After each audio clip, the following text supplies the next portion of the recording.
Hi, I'm Chad Orzel. I'm a professor here in the Department of Physics and Astronomy, and I'm one of the faculty teaching ISC 070 this term.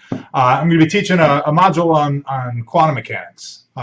This was always going to be kind of an experimental course for us. It's turning out to be a much weirder ride than any of the rest of us had anticipated. So, we're going to do the best that we can. I'm obviously recording this in my office in ISEC, which none of you are going to get to go into. And honestly, I don't know how much longer I'm going to be able to have access to it. So you may see other videos with some very different backgrounds. But for the moment, here I am in the friendly confines of my office.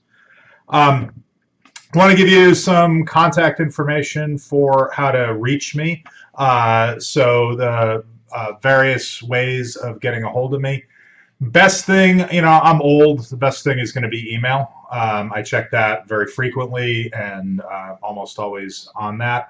If you want something super quick and want to try and get in a really immediate thing, the Google Hangouts chat function that's available through the email app is okay.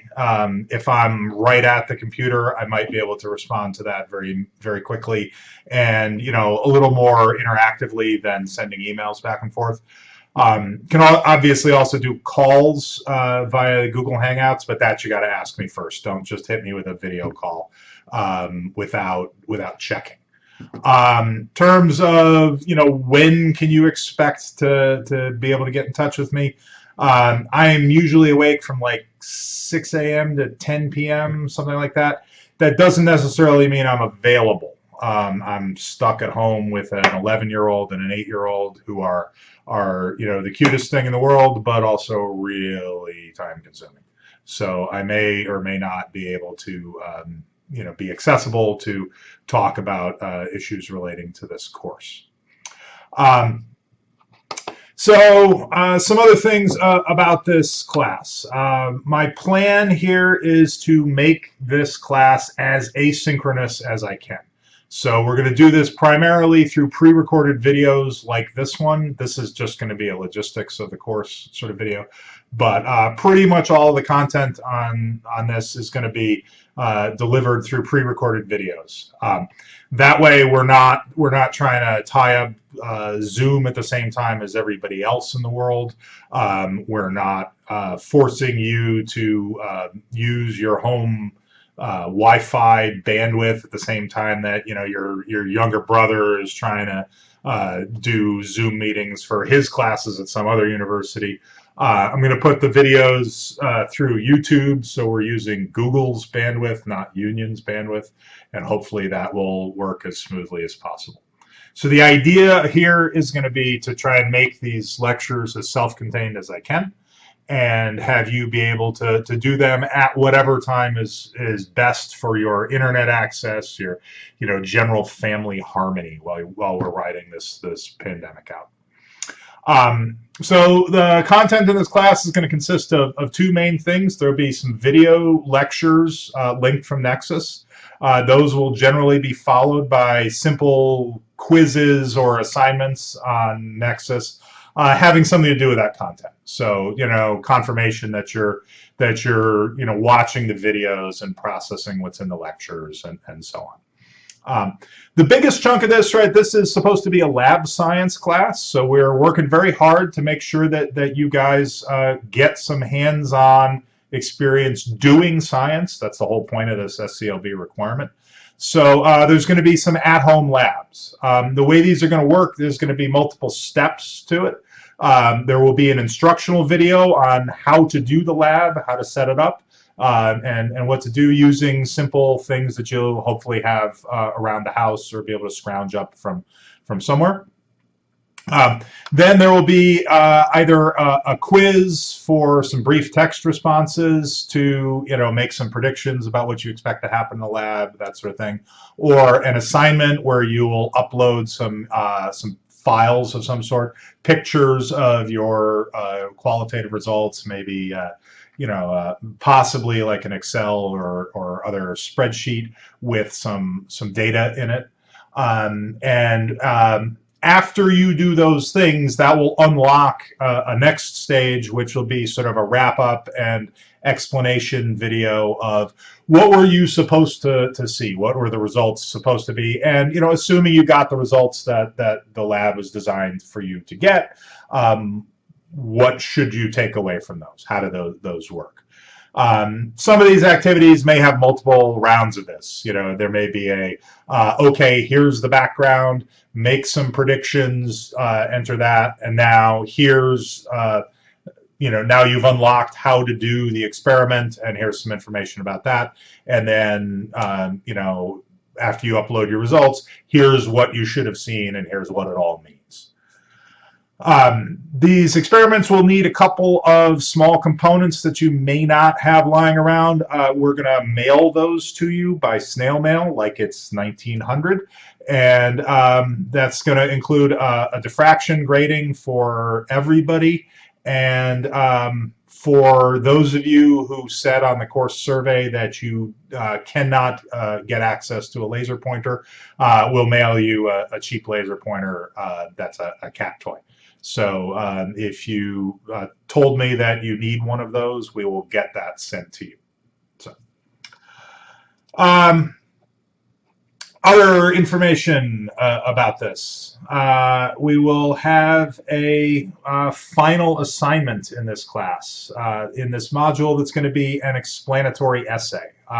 The idea is you have to write something relatively short, like just a few pages, that is going to explain something that you've learned in the course of this module to somebody else. Crucial elements of this are going to be, you need to clearly identify who your target audience is, right? There's a famous quote about science that you don't really understand something until you can explain it to some category of other person who probably doesn't understand it. So variants of this are, a college freshman, your grandmother, a barmaid, right? Whatever other person you want to explain this to. So you have to clearly identify who is your target audience. Who are you trying to explain this to? You're trying to explain this to your parents. You're trying to explain it to another student at Union who is also not a science major but is not in this course, right? Be as specific as you can. You have to clearly identify what the topic is that you're trying to explain, which is going to be just one of the physics models that we're going to talk about. We'll talk about several things in the course of this module.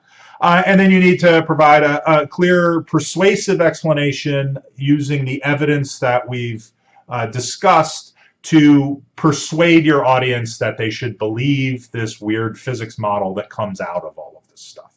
So, you have to talk somebody into it. Use the evidence that we've discussed, use the evidence that you've measured yourself in the lab, and make a convincing argument that a particular model is right. This will be due at the end of the 2-week module, your turn in my section of this. End of the module, I mean by Sunday night. So, midnight on the Sunday that ends whatever that 2-week span is.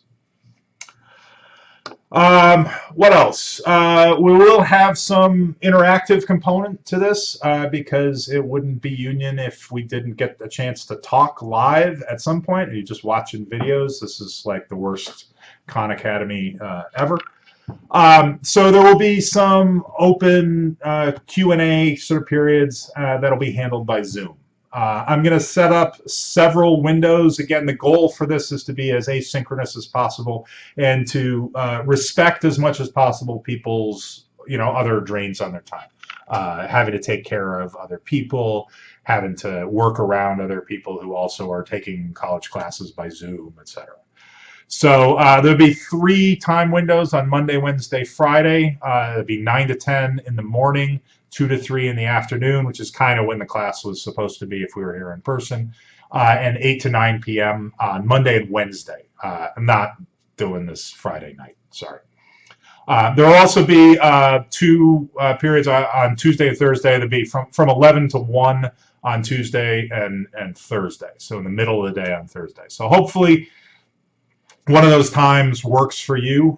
This will be set up as just a general Zoom room that you link into, and we'll run it as a sort of general group discussion or Q&A.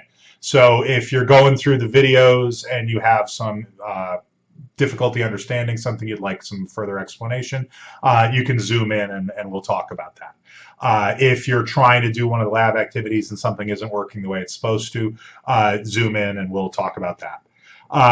In some situations, they may use the breakout room function in Zoom to sort of step out and talk one-on-one to people who have specific concerns that aren't of interest to everybody. So like if you show up in the Zoom room for that and I'm not immediately visible, I may be talking one-on-one to somebody else. Just be patient. We're going to figure this out and we're going to get through it as best we can.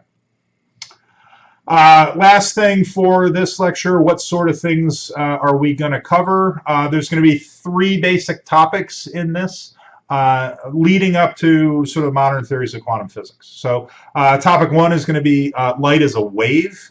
So what's the evidence that scientists saw that convinced them to think of light as a wave? And the lab that goes with that is going to be using a laser pointer to do some diffraction interference experiments to see some wave phenomena in a very direct way. Second topic is going to be light as a particle. This is one of those central things in quantum physics. That's what kicked the theory off, is evidence that light is in fact best thought of as a stream of particles in certain kinds of experiments. This one, unfortunately, I don't have a good experiment that you can do at home. So this is going to be kind of a data analysis. We're going to give you some fake data from a pretend experiment, and you're going to look for patterns in that and see how that matches up with what you might expect. The third topic is going to be looking at the quantum nature of atoms and what is the evidence that convinces us that atoms behave in a quantum way. And in particular, that electrons, which we know are material particles, have wave nature to them. So that's one of the weirder things about quantum physics, and we'll get into that a little bit. Lab with that is we're going to mail you a diffraction grating, and you're going to use that to make a little spectrometer and look at the colors of light emitted by different types of objects, and hopefully that will give us something to work with to talk about how atoms are put together. The overarching theme of all this is the use of evidence to develop models of how the world works and to test those models. And so what is it that we do in science to convince ourselves of how the world works, right? We look at the world around us, we think about a model that might explain that, we do experiments, make observations to test those models of reality, and then when the models agree and we have something that's fairly well developed, we share those results with as many people as possible. So the idea here is for you to get a little bit of a flavor of the process by which science operates and how it is that scientists approach the world, think about evidence, think about making models. So that is the logistical portion of this class. That's the information that you need to have at this point. This is going to be broken up into a bunch of short videos. As I said, this is going to be maybe a little bit on the long side as these go. I'll upload these to YouTube. They will be accessible to you from Nexus. You can go through them as fast or as slow as you want at whatever times work best for you. The lab activities are going to be designed so that they're going to take an hour or two of sort of dedicated time thinking about the lab, setting up the lab, getting the data, and putting it together to submit. So don't go thinking that you're gonna power through all of this stuff starting at noon on the Sunday of the 2-week module, right? Do try to space it out, try to do it in a regular way, and take advantage of the Zoom discussion times and Q&A periods, and I will do everything that I can to help make this as good an experience as we can.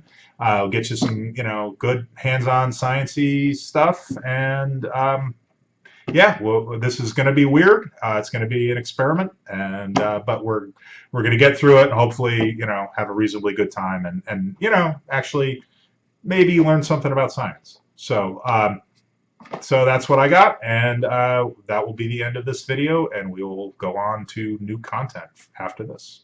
Thanks.